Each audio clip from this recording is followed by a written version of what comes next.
Okay, Dan, here's your swing from our first session out at Wood Creek. And we talked about on your takeaway how you were rolling your hands or turning your hands open too much, which opened up the club face. And we tried to get you in the habit of doing a takeaway where your right wrist bends back into that extension position, again creating a bend in the back of the right wrist, which would create a club face, as you see here. When your club shaft is parallel to the ground, we're going to try to get that club face angle to match your spine angle.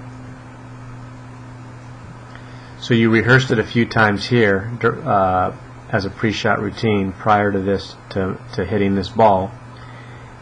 But one thing you'll notice is that even though your practice looks good, when you actually started the golf swing, and this is something we talked about in the lesson, that toe of the golf club still rotated open more, a little bit too much. So again, here it was in your practice,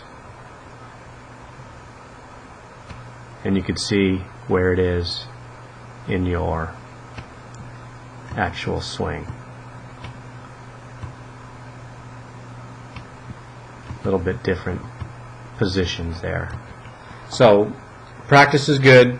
Continue trying to repeat that to get it into a habit, so that when you do actually make the swing to hit the golf ball, it'll be the same way as your practice. Just to give you some ideas here, let's glance at some different swings from others showing that club face position. So when the club is parallel to the ground, you can still see, although not as much, but you'll still see here his club face is turned down a bit. And again, that just means the club face is square, more square to the plane. Here's another view. Here's Ishikawa. There he is, about parallel to the ground, right about there. And you can see the angle of that club face.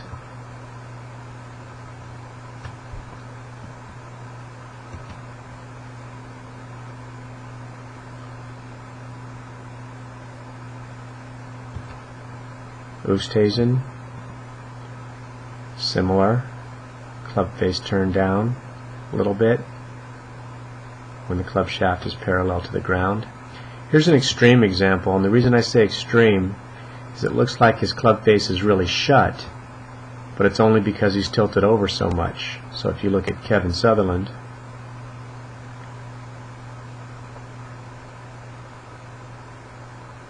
you can see that club face matching his spine angle. And even a funky swing like Jim Furyk on the way back, you'll see his club face as well, parallel to the ground. That club face still facing the ball. So that's an important one for us, because it sets the table to make the swing we want to make, which is not to have to roll the hands open and closed so much and try to time that. So instead of using the hands to rotate the club face closed, we are going to use our body, which again we talked about in our lesson. On the downswing, when we drop it in, as soon as we get parallel to the ground, now we're thinking of, let's get the butt of the club to go around the hip and create more body rotation in the golf swing instead of flipping of the hands, which you still see a little bit here of yours.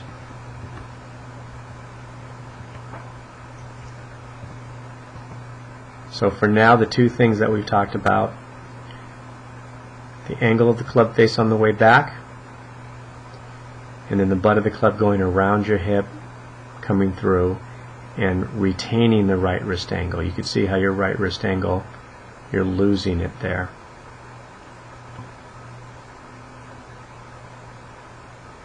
So we'll continue to work on that, and you'll be able to strike the ball much more solidly and much more consistently.